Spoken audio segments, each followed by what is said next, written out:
Board of Trustees for South County's oldest museum. This year we are celebrating our 132nd year.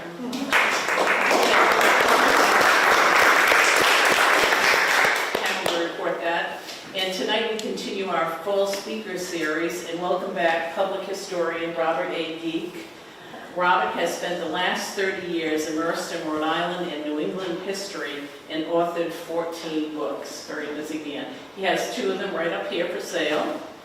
And as we approach the Halloween haunting season, let us step back into the 19th century and explore early New Englanders' fascination with death and the afterlife in tonight's presentation of the Tales Both Tall and True. That's our newsletter. Welcome, Robert. Thank you.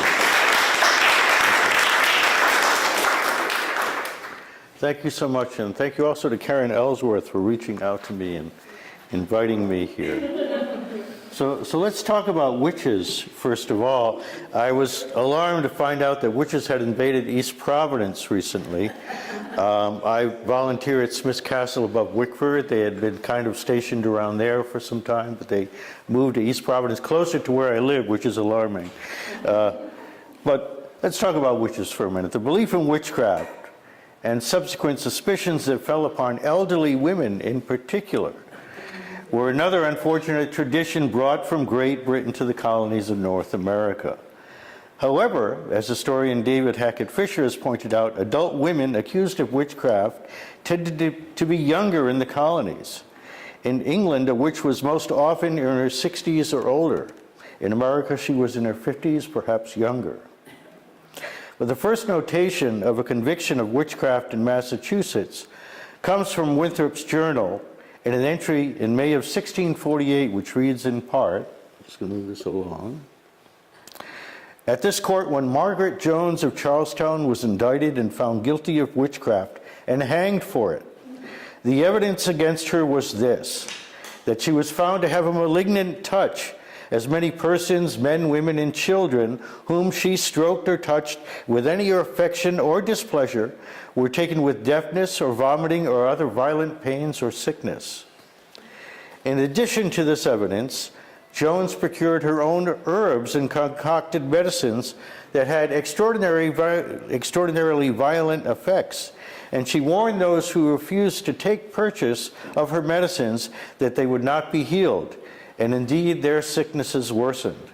Among with the evidence pretended that she was some things which she had foretold, which had come to pass accordingly. So she was also a sightseer. Such witches, as the unfortunate accused, were common by the 2nd or 3rd generation of New Englanders and became the stereotypes of witches in later books and films.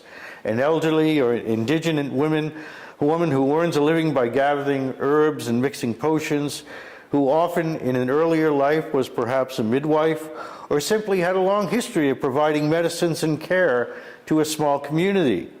Such women were tolerated, and some would say even more of a need than a nuisance in Puritan New England. If a known witch's long-standing reputation, however, were to take a bad turn, and she besides became haughty and insolent in response to a community's accusations, citizens turned against her with all manner of accusations based upon long-held superstitions. Legends of witches permeated the New England landscape, especially those who held the power of shape-shifting, appearing as cats, goats, crows, or other birds in an effort to disguise their presence. And I would be remiss being here tonight if I did not mention the legend of Granny Mott of Westerly. The small colony of Rhode Island seemed to have a preponderance of witches, perhaps because of the long-standing tolerance of worship of one's own belief, no matter how far they fell beyond the Puritan norm. It is a fact that while Massachusetts Bay Colony, Connecticut, and New Haven executed 35 men and women for witchcraft between 1642 and 1692, not one woman or man was hung for witchcraft in Rhode Island. By the 18th century, according to a Narragansett historian, a hovel of witches regularly gathered on a granite outcrop outside of Wickford, where they held their unhallowed Sabbaths in Hell's Hollow and Kettle Hole. Well, Hell's Hollow is actually now a condominium, so it's interesting to see what's happening in those condominiums on top of that hill now. One local historian has noted 17 women presumed to be witches in the small town of Foster alone. In Newport, Rhode Island, Minister Ezra Stiles commented in his diary on the relics of those almanac makers and fortune tellers, such as old Granny Morgan at 70, who was now living in Newport, and accustomed herself, he wrote, on occasion to hocus pocus and making cakes of flour and of her own urine and sticking pins in them to drive divining by them. Stiles had also known of a Mr. Stafford in Tiverton, Rhode Island, who people professed had the power to advise locals on what day, hour, and minute was fortunate for vessels to sail, and wrote as well of some midwives who commonly indulged in fortune-telling. Some witch-like activities of Granny Mott first appeared in the Reverend S.S. Griswold historical sketch of the town of Hopkinton from 1757 to 1876. So Granny was a familiar, if not unnerving, sight to townspeople when their travels caused them to ride by the shack where she lived close by the Pawcatuck River. Dressed in ragged clothes, her balding head covered with thin strands of silver hair, and her face with its long hooked nose, half-grown, cragged with age, she sold corncob charms to households, said to ward off evil spells. And in her travels, she always was accompanied by a black five-legged cat. When the river froze, the pair glided across the ice to the Connecticut shore and back, singing in a high, screechy voice. And those who had resisted buying her charms would find their potatoes had frozen the next day, or that crockery had fallen from a shelf. On one occasion, a woman was left without speech for 36 hours. In October of 1750, the Potter family moved to Hopkinton and soon received a visit from Granny Mott, eager to sell her charms. She became a frequent visitor to the house, and during one visit, the Potter children, having heard that she was a witch, determined to find out once and for all and set an upright awl on the seat of a chair offered to her. When the old woman sat down for hours without any indication of pain, the children knew that this confirmed theirs and others' suspicions. But when their father, Thomas Potter, arrived home, he angrily ordered Granny Mott from the house and admonished the children for their foolishness. The old woman was seen shaking her fist back at the household as she headed down the road. Well, the following day brought cooling temperatures, and around dusk, Thomas Potter ordered his children outside to help pick the last batch of fruit before the frost. As the children collected berries, a heath hen circled and swooped down at them. Normally a docile bird, this hen plunged down again and again at the baskets, beating its wings against the face of one child. Potter told the children to go inside and collected his musket, fitting a silver coin into the barrel. And when the hen circled again, he fired and it fell to the ground.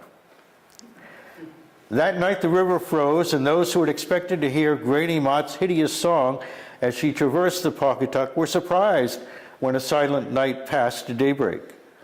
A child walking past Granny's shack that morning noticed her five-legged cat staring intently into the thin sheet of ice on the river.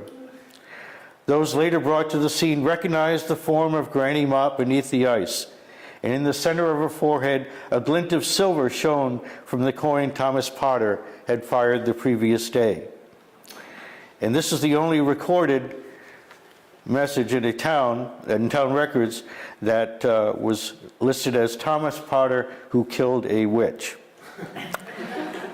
Hopkinton was, according to the Reverend who wrote this history of the town, a dark portal for paranormal activity in the 18th century. He wrote, "Many houses in Hopkinton were haunted by spirits from the other world. Deep, strange noises were heard. Lights of various hues were seen. Windows were illuminated. Moaning cries were heard in the air, and many significant warnings of death were given. Maidens practiced various incantations in order to discover who their lovers and future husbands might be. And the Reverend's book contained a warning to those young ladies who were introduced in those years to traditions far removed from New England's Puritan shores, but increasingly brought among them with the folkloric traditions and beliefs brought by individuals from the many continents into the colonies. The minister tells of two girls, Hannah Maxon and Comfort Cottrell of Westerly, Rhode Island, who were guests at the home of Elisha Clark, Esquire, during the time of the Revolutionary War. Clark had married Mary Potter in 1743 and was a veteran of the French and Indian War. Their 4 children would have grown and moved on by the time of the Revolution, when Clark was approaching 60. Hannah was the niece of Mary Potter, daughter of Martha Potter Maxon. Her brother, Matthew Maxon Jr., served as a private during the war and would marry Frances Fanny Peckham in February 1778. And perhaps it was this event that set Sister Hannah and her friend on their efforts the following summer of dividing who their future husbands might be, when they cast balls of yarn into Elisha Clark's well and rewound them while reciting the scriptures backwards as dusk fell about the yard. It wasn't long before a monstrous form appeared from the edge of the darkness. In their panic flight down the path to the house, the girls swore that the creature breathed fire and had enormous eyes.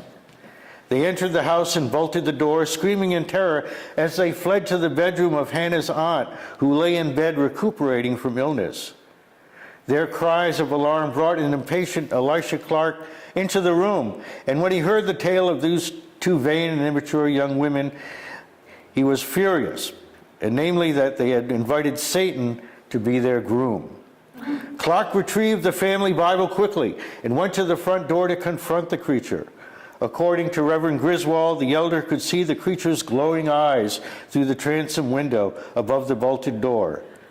Undaunted, he prayed aloud until the creature disappeared. So some years ago, and I've read voluptuously since I was about 13 or 14, but some years ago, I saw a tale that was in Drake's History of the Early New England and the Folk Tales of New England. And it seemed incredible to me. And so I even did some investigating, and it was the disappearance of Peter Rugg. That was the tale. So the story first appeared in the New England magazine in 1824 under the authorship of one Jonathan Dunwell, who, much in the style of newspaper reporting at the time, retold the haunting tale of Peter Rugg, the missing man. When the story was reprinted in the New England Galaxy shortly after, many readers interpreted the telling as a true story. Rugg was a wealthy horse merchant who gave his family a fine home on Middle Street in Boston, Massachusetts. And he often took short business excursions in a light carriage drawn by his favorite horse, a great black Roman-nosed bay. Horse and carriage became a fixture on the street as Rugg departed and arrived back home from these day trips. Such was the case in the summer of 1770, when he planned a short visit to the town of Concord and back, to be accomplished in a single day, even if his carriage arrived after nightfall. At the last minute, Rugg agreed to let his 10-year-old daughter, Jenny, accompany him. They left early the next morning in fine weather and reached Concord without delay. On their return, however, the pair and their horse and carriage were overtaken by a furious thunderstorm. They were fortunate to have an acquaintance nearby named Tom Cutter, who welcomed them into his West Cambridge home. Cutter reportedly led Rugg's daughter to warm himself by the fire while he served a dram of warm spiced rum to his visitor. Now, despite Cutter's offer to let the pair wait out the storm, Rugg insisted upon leaving and drove his carriage back out into the tempest, determined to reach home by nightfall, while the Chays never arrived home. In the coming months, authorities had searched for any clues whatsoever of the disappearance, and the family offered a large reward, hoping for answers, but no trace of the father and daughter were ever found. Just after midnight one morning the following spring, the occupants of the houses along Middle Street were awakened by the sound of hooves on the cobblestone roadway. Peering out of his window, neighbor Thomas Felt recognized the unmistakable chaise of Peter Rugg and his great bay trotting down the street, enclosed, as he told it, within a kind of phosphorescent glow.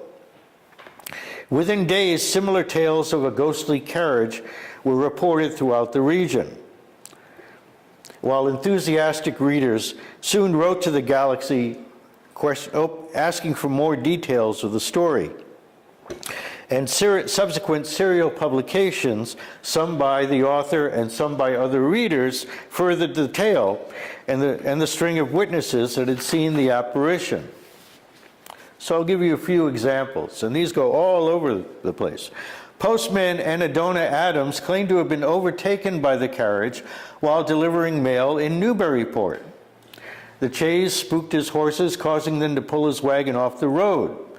He too witnessed a glowing carriage and swore that he saw the apparition of Ruggs and his frightened daughter at his side as he gripped the reins. The author also claimed to have witnessed the apparition while on a business trip from Boston to Providence. The coach being filled up, he sat up front with the driver, and so witnessed the ghostly chaise driven past at an unearthly speed. The driver told Dunwell that he had seen the apparition many times, and that the driver sometimes stopped and asked for the route to Boston. Such sightings, the driver informed the author, always preceded a great thunderstorm. Perhaps the most seemingly credible witness to appear in the story was that of a Reverend Samuel Nichols, who claimed to encounter the apparition while riding on the post road from the village of Wickford to the town of Providence.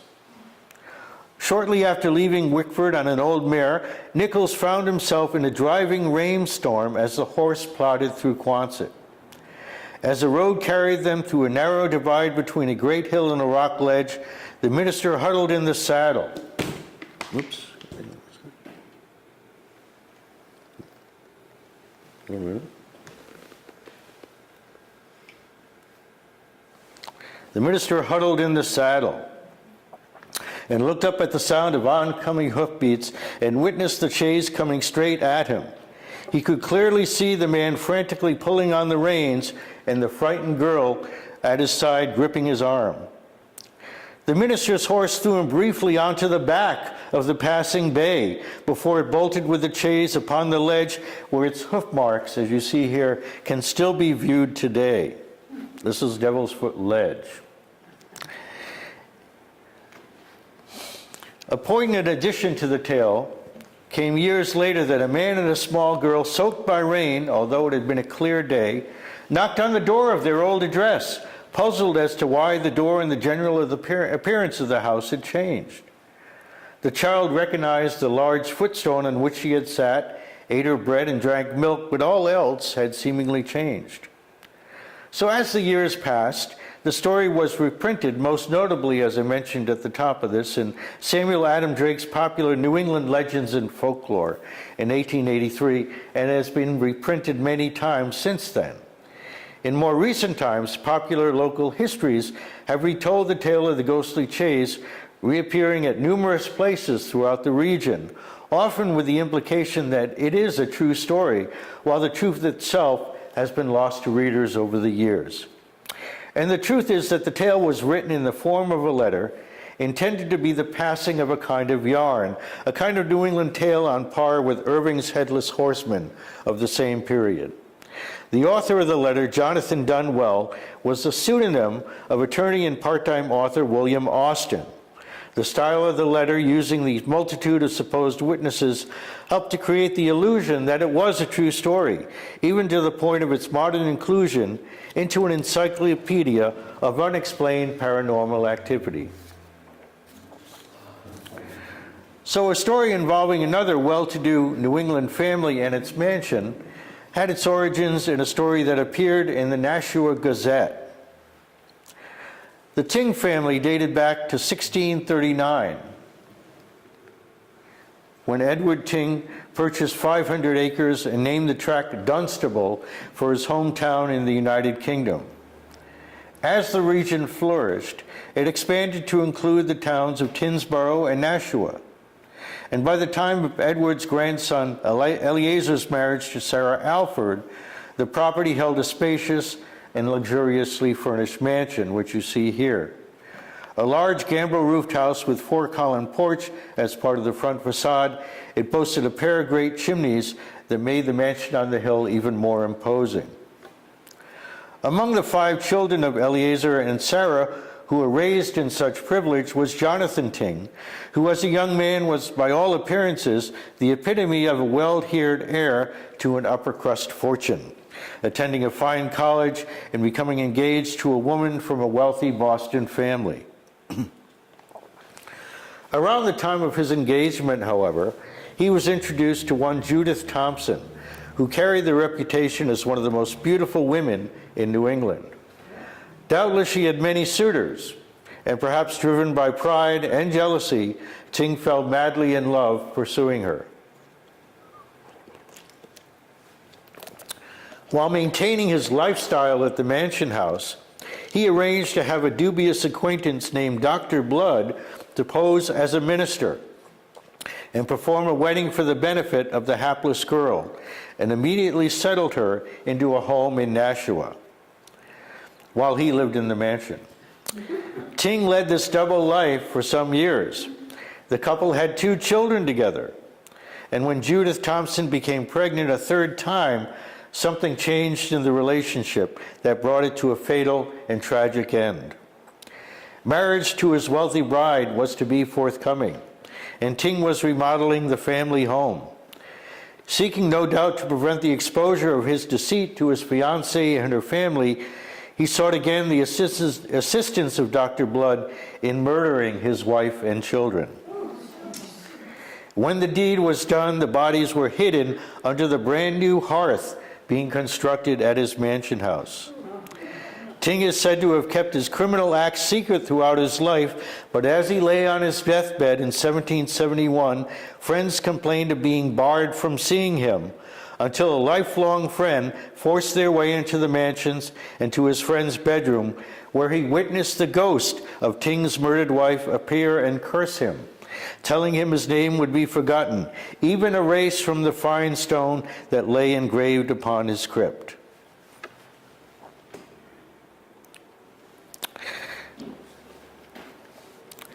The story continues that for many years after, the brick and heavy table stone that were erected in the Tinsboro Cemetery would have the name erased from its work, from its stone. Repeatedly erased, as if the epitaph had been repeatedly wiped clean by an unseen hand.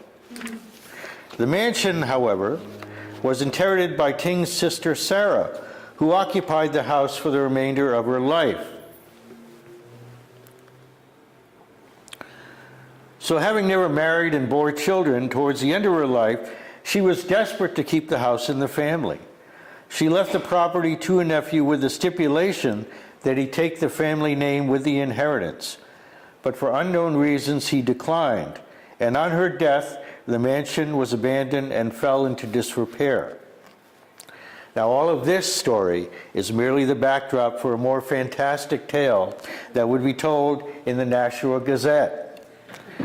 Years after the death of Sarah Ting and the abandonment of the mansion, a traveler happened upon the house, his driver and carriage being hopelessly engulfed in a snowstorm until attracted by the lights of a large and beautiful house.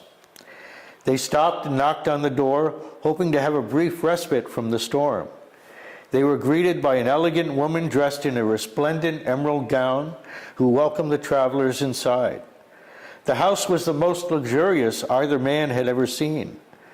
After a hearty meal, the driver was given accommodations in a cozy apartment just above the stables, and the passenger shown to an elegantly furnished bedroom where he soon retired.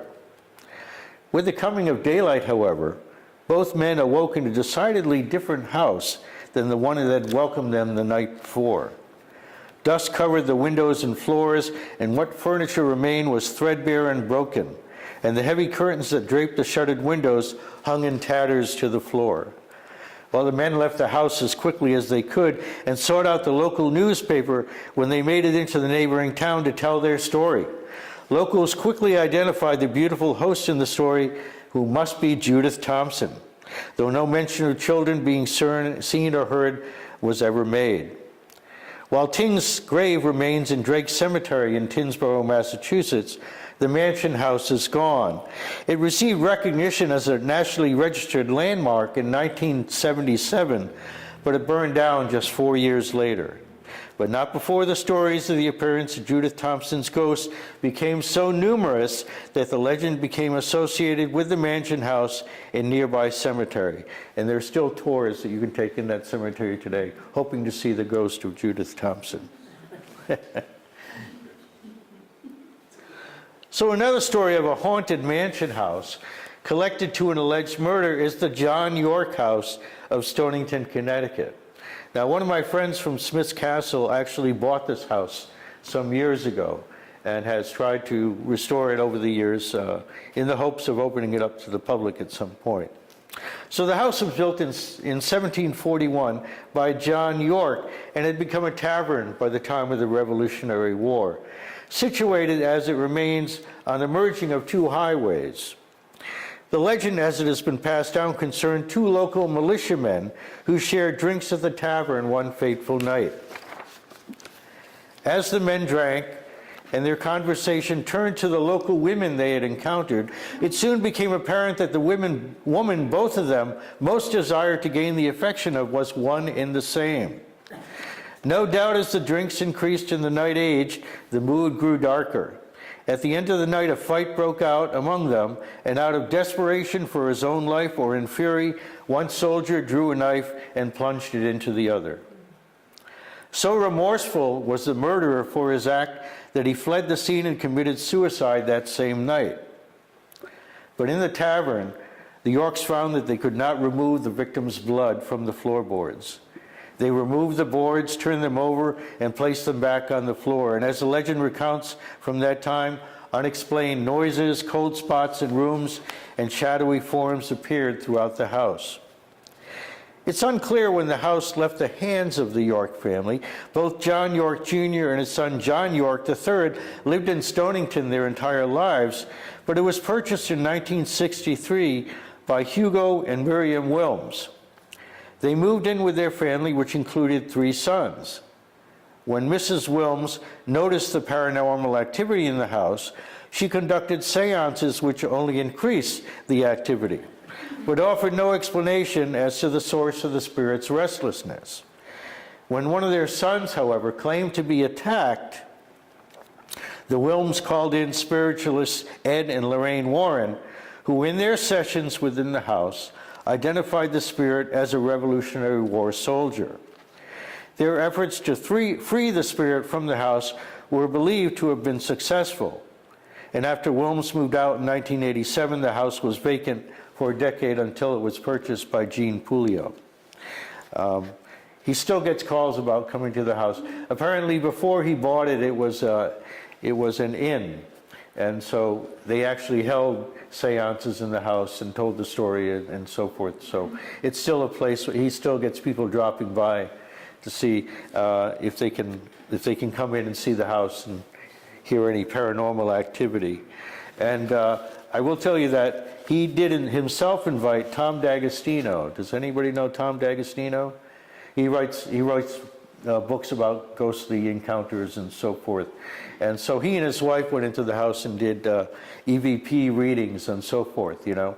And so Gene called me up all excited and he said, yeah, he got one reading that said, the guy says, get out, you know. So I go there and I listen to the tape and all you hear is, get out. You know, yeah, I'm tired of this. Just leave me alone, you know. So I prefer that. That's probably the situation there right now. So obviously Gene is mindful of the legend, And he does tolerate people coming in and questioning about it and so forth. But if such stories and even tall tales were believed by individuals in the 19th century, it was actually because there were more than enough actual occurrences of the unexplained in their lifetime, as well as stories passed down from generations to bolster the believability of a ghostly chase or an eternal journey on an eternal journey, or ghosts that could inhabit the houses in which they had once lived, or even visit a neighbor's house. In those rural, provincial areas of America especially, these beliefs had a longevity well into the time that scientific and Enlightenment thought began to impact the cities and smaller capitals of the country. Such occurrences of what is now called paranormal activity were often recounted in early journals. One of the more bizarre written is an actual event in 1639. It is in what is now Brookline, Massachusetts. Nope, that's not. Oh, sorry. Okay. So, in the Muddy River in Brookline, that year in 1639, one James Everell, a sober, discreet man, always important to include that in these, and two others saw a great light in the night at Muddy River. When it stood still, it flamed up and was about 3 yards square. When it ran, it was contracted into the figure of a swine, and ran as swift as an arrow towards Charlton, and so up and down for about 2 to 3 hours. They were come down in their small boat about a mile, and when it was over, they found themselves quite back against the tide in the same place where it had come. So it was affecting the tide apparently too. And many other credible people, as it was recorded, saw the same light after and about the same place. So later phenomena was widely circulated in newspapers, but often one could find stories in local papers and articles, as was the article noted by Swedish minister Peter Kalm, who was traveling through North America. And in 1722, he noticed an article in the American Weekly Mercury of Newport, Rhode Island, on March 30th, 1722, which read, quote, "There has lately been a surprising appearance seen at Narragansett, which is the occasion of much discourse here, and is variously represented, but for the substance of it, as a matter of fact beyond dispute, it having been seen by an abundance of people, and one night about 20 persons at the same time, who came together for that purpose. The truth, as near as we can gather from the relations of several persons, is as follows. The last winter there was a woman died in Narragansett of the smallpox, and since she was buried, there has appeared upon her grave chiefly, and in various other places, a bright light as the appearance of fire. This appearance commonly begins about 9 or 10 o'clock at night, and sometimes as soon as dark. It appears variously as to time, shape, place, and magnitude, but commonly in one entire body. The first appearance is commonly small, but increases to a great bigness and brightness, so that in the dark night they can see the grass and bark of the trees very plainly. And when it is at the height, they can see sparks fly from the appearance, like sparks of fire, and the likeness of a person in the midst, wrapped in a sheet with its arms folded. This appearance moves with incredible swiftness, sometimes the distance of half a mile from one place to another in the twinkling of an eye. It commonly appears every night and continues till break of day. A woman in that neighborhood says she has seen it every night for these past 6 weeks.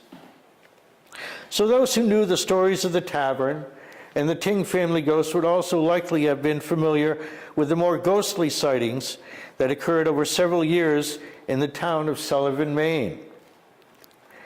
These incidents began in August of 1799 in the home of Abel Blaisdell. One night when sitting down to dinner, the family noticed a persistent knocking coming from the basement below. Blaisdell investigated but found nothing that would indicate why the knocking occurred.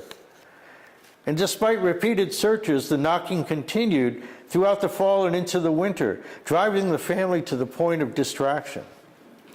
At his wit's end, Blaisdell went down into the cellar one night and demanded what the devil or whatever the source tell him what they wanted. The reply left him running up the stairs in fright and disbelief, for in calling forth the source of the knocking, he was addressed by the spirit of Nellie Butler, the deceased daughter of his neighbor Edward Hooper. As Eleanor Nellie Hooper, she had married Captain George Butler, and the newlyweds found very soon that they were expecting their first child. As with many women of the time, the physical demands of giving birth would bring tragic complications, and both Nellie and her infant would die on the birthing bed June 13, 1799. The pair were interred in an unmarked grave at nearby Butler's Point. Abner Blaisdell rode immediately to Hooper's house just a few miles away and told him of what had occurred. Hooper naturally was skeptical, but was eventually persuaded to come to Blaisdell's house and attempt to make contact with the spirit of his daughter. Hooper would later record that she gave such clear and irresistible tokens of her being the spirit of my own daughter as gave me no less satisfaction than admiration and delight. So he was delighted that he was again in touch with his daughter.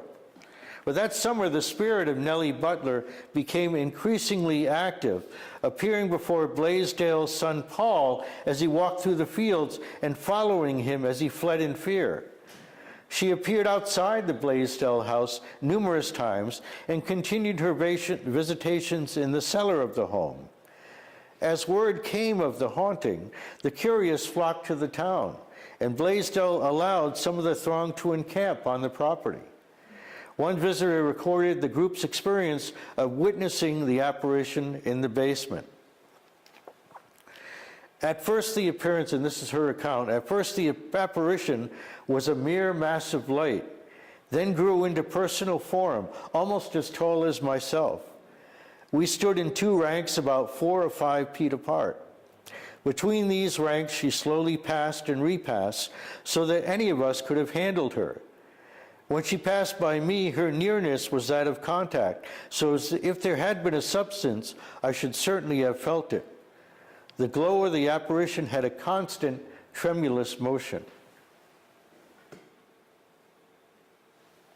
Now, the most skeptical of neighbors was the Reverend Abraham Cummings, and he called upon the Blaisdell house, alarmed by the effect such sightings were having upon his congregation.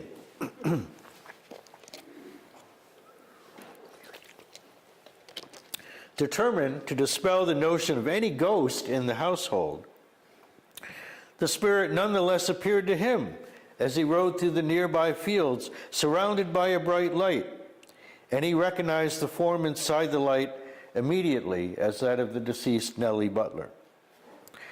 The spirit soon informed Abner Blaisdell of the reason for her appearance. It seems her widowed husband was courting Blaisdell's 15-year-old daughter. The captain being nearly twice her age, Blaisdell was reluctant to consent to the wedding. But the spirit of Nellie Butler told him it was her divine mission to see her husband remarried to his daughter.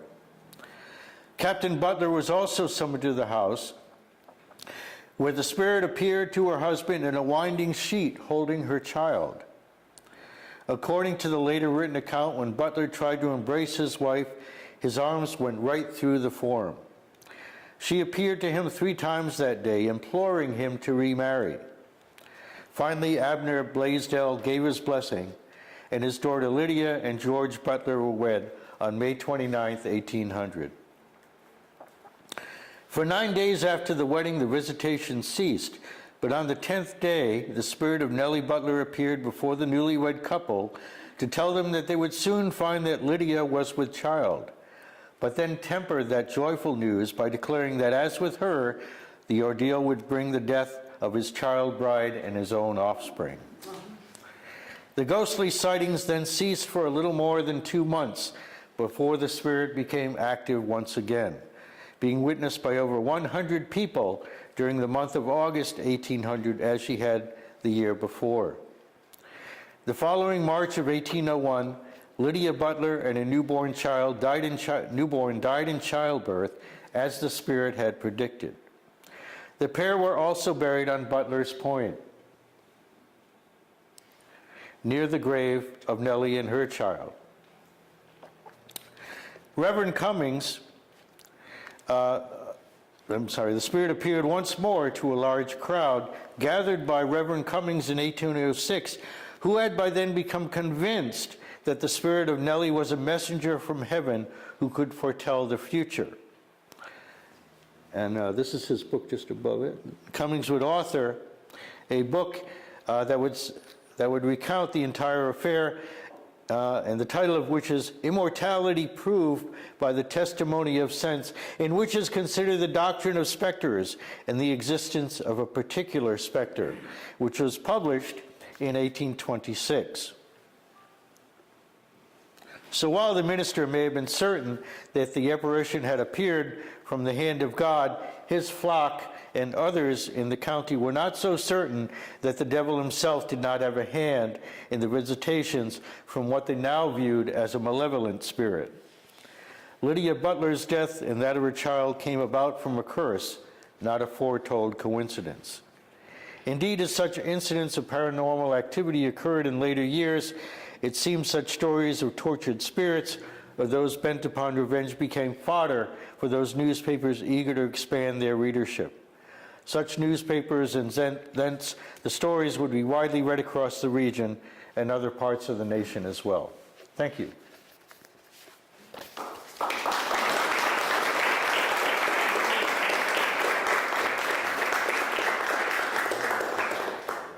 So any ghost stories or comments or anything like that? I have a Yes. question about the mansion house, the Ting mansion house. You had mentioned that Mr. Robinson and the children were buried underneath the Right. hearth. Did Right. anyone ever excavate the hearth later on after the... Not to my knowledge. No, Field trip. yeah. Well, the house burned down in 1977, and so yeah, it would have been interesting for someone to do that and actually see if that. But I think it was just a tall tale, probably meant to ruin the family or bring some displeasure to them. I can tell you a ghost story, a brief ghost story of my own.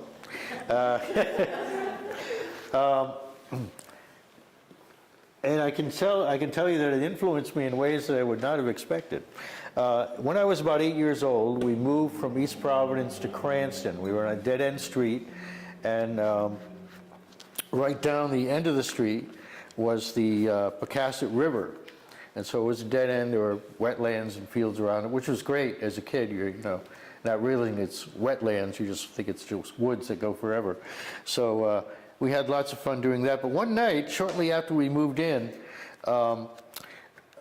I saw my brother and I were in one bedroom and my two sisters in another.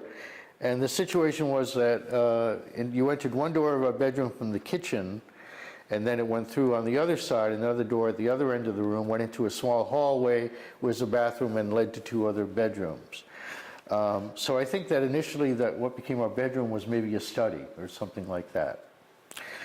So one night while I was sleeping, I was woken up and I saw just a dark form walk through the door, walk around my bed, and my brother's bed and I were side by side with space between.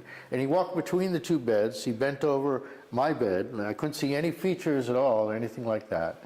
And he bent over my brother's bed and looked at him, and then he walked through the other door. Now, what I do remember, besides seeing that form, is that I looked on my wall, and there were all these pictures of, like, Revolutionary War leaders or something. I recognized Washington, I recognized a couple others, but others I didn't know. And so that form was also seen by my sisters in their room later that night, and my brother told me that he had definitely seen a Revolutionary War soldier. It was a Revolutionary War soldier where I had only seen a black form. He told me that. So I spent some years looking to see if there had been an encampment there, a militia unit stationed around that area, and I never found anything. And so some years ago, after I had written a book on the Black Regiment, the first Rhode Island Regiment, I joined a reenactors group, the 2nd Rhode Island, who also represents the 1st Rhode Island in ceremonies and so forth. And I thought, well, I've been writing about these men. It's be a good thing to show up for ceremonies and play my part in that role. So I began dressing as a reenactor and so forth and doing that. And one day as I was dressing and I looked in the mirror and I thought, what if he was a reenactor? What if that ghost was just a reenactor? You know? Here I am looking for an encampment, but this guy was probably, you know, put on the kit, you know, and everything. So that's my ghost story. I have never found out anything else, but I do know that the gentleman who owned the house had died there, and that's why the house was sold. So maybe he was a reenactor as well. I don't know. Any other comments or questions? Yes.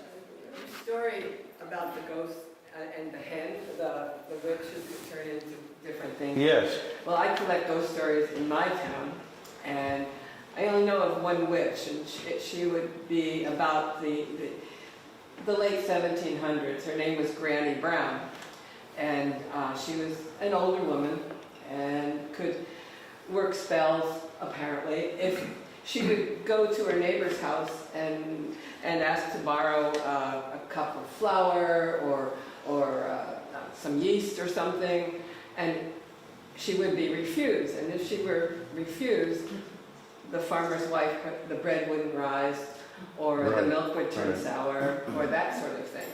Well, there was a gentleman who didn't live far from Granny Brown. His name was Jeremiah Keeler, and he read that if you cut off the tail of a cow, that would solve your problem with the witch.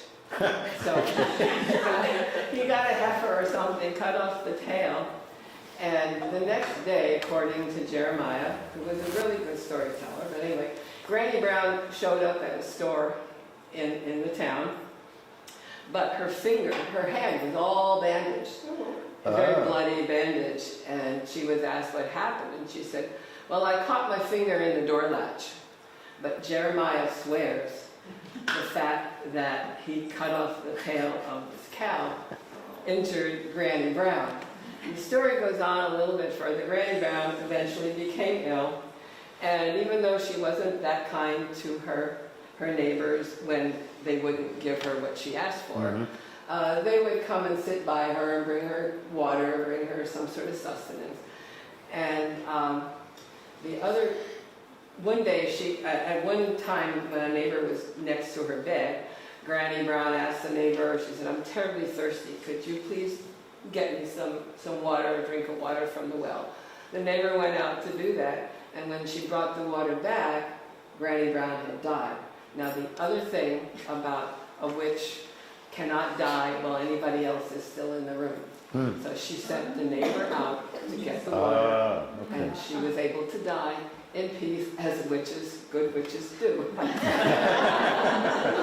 Anyway, there really was a Granny Brown. Now, whether she really What town?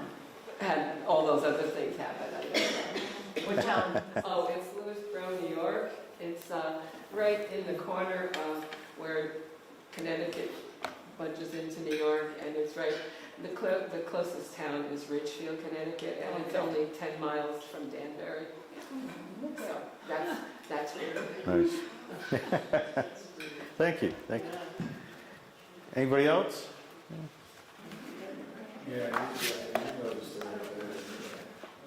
No, my husband is descended from a witch of Stamford, Connecticut. I was about to look it up because I can't get my facts straight. I think her name is Elizabeth Clausen. Yes, yeah, I've heard that, yeah. Okay, so, and actually, as you were saying, Connecticut prosecuted more women as witches than even Massachusetts. Yes. And I think the story about Elizabeth is that, there was a neighbor dispute, and, something about the sheep or the cows or something was wrong, and they looked to blame somebody, and they blamed Elizabeth and another woman. I guess they dumped them, or they did whatever the water test was. Elizabeth failed, but she was not executed because enough of the neighbors came to her defense and said she really was a good person. So she lived long enough to have a daughter who had a son, but it would have been my husband's father. She dragged me down to the Stamford, Connecticut Historical Society to read the handwritten petition of all the neighbors, sign their names to get her acquitted. So many Wow. of these poor women in Stamford were executed, but, So there is Yeah. a document in that museum. Oh, that's great. That's pretty neat, isn't it? That's great, yeah, it's amazing, it's amazing, sometimes it did happen where neighbors actually stood up for some of these women who were accused, and, like, Yeah. it goes back to Arthur Miller's Crucible, I think, Yeah. there was, yeah, it was not an easy life if you were a woman alone in the period of times, an elderly woman especially, yeah. It was, could be subject to all kinds of things. Moral of the story is don't cross your neighbor. Right. Right. Good fences make good neighbors, yeah, right? Well, thank you very much. I do have a couple of books up here if anybody's interested. The Death in Early New England is where this talk came from, a couple of chapters. So thanks for coming. You've been a great audience. Thank you.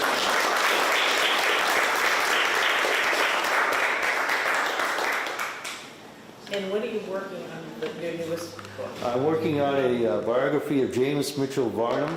That's kind of a follow-up to the story of the Black Regiment, because he's the general that put forward the idea with his junior officers of creating a Black Regiment.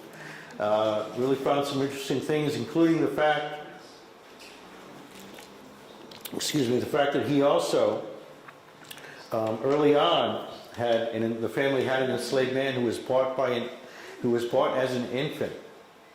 His father went to Boston and bought two infants, and brought them back to Dracut, Massachusetts, where they lived.